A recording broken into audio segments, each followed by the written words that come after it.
AP liquor scam కేసులో కొత్త కోణాలు వెలుగు చూస్తున్నాయి. ముడుపుల సొమ్ములో నుంచి గత ఎన్నికల్లో వైసీపీ అభ్యర్థులకు పంపిణీ చేయడం, డెన్లలో నోట్ల కట్టలు దాయడం, భారీగా ఆస్తులు, బంగారం కొనుగోలు చేయడం, మనీ లాండరింగ్ కు పాల్పడడం, నిందితుల ఇళ్లలో దాచిన నోట్ల కట్టలను పని మనుషులు కొట్టేయడం వంటివి సిట్ దర్యాప్తులు వెలుగు చూశాయి.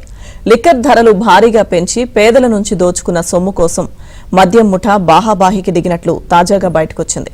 వాటాల పంపిణీలో తేడాలు రావడంతో అసలు సూత్రధారి రాజ్ కసిరెడ్డి, పెట్టుబడిదారు శరత్చంద్రారెడ్డి చొక్కాలు పట్టుకుని కొట్టుకున్నట్లు సమాచారం. మద్యం కుంభకోణంలో కీలక పాత్ర పోషించిన ముప్పిడి అవినాష్ రెడ్డి సిట్ విచారణలో ఈ విషయం చెప్పినట్టు తెలుస్తోంది.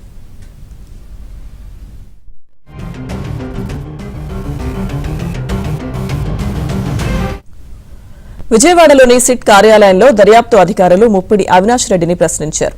రాజ్ కసిరెడ్డికి ఆయన తోడల్లుడు. ముడుపుల రూపంలో వచ్చిన సొమ్మును షెల్ కంపెనీల ద్వారా తరలించడం, వ్యాపారం ద్వారా జరిపిన లావాదేవీలపై సిట్ అధికారులు ప్రశ్నించినట్లు తెలిసింది. ఆదాన్, ఎస్పీవై, లీలా డిస్టిలరీస్ ఖాతాల ద్వారా జరిగిన లావాదేవీల్లో ముంబైకి చెందిన ప్రొఫెషనల్ హవాలా ఏజెంట్ల పేర్లు సూచించింది అంతిమ లబ్దిదారులే అన్న సంచలన విషయాన్ని అవినాష్ రెడ్డి వెల్లడించినట్లు సమాచారం. మద్యం ముఠా సభ్యులు తీసుకున్న సొమ్ము మార్పిడికి హైదరాబాద్లోనే తగిన అవకాశాలున్నాయని, ముంబైకి చెందిన చోక్రా లావాదేవీలన్నీ పెద్దలకు సంబంధించిన సొమ్ములేనని అధికారులు ముప్పిడి అవినాష్ రెడ్డి వివరించినట్లు తెలుస్తోంది.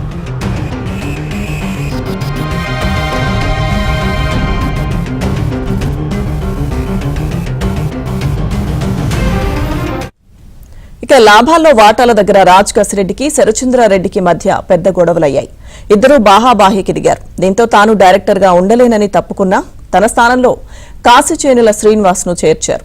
ఆ తర్వాత ఏం జరిగిందో తనకు తెలియదని, రాజ్ కసిరెడ్డికే తెలుసని అవినాష్ రెడ్డి వివరించినట్లు విశ్వసనీయ సమాచారం. అయితే అవినాష్ రెడ్డిని మరో 2 రోజుల పాటు సిట్ అధికారులు ప్రశ్నించనున్నారు.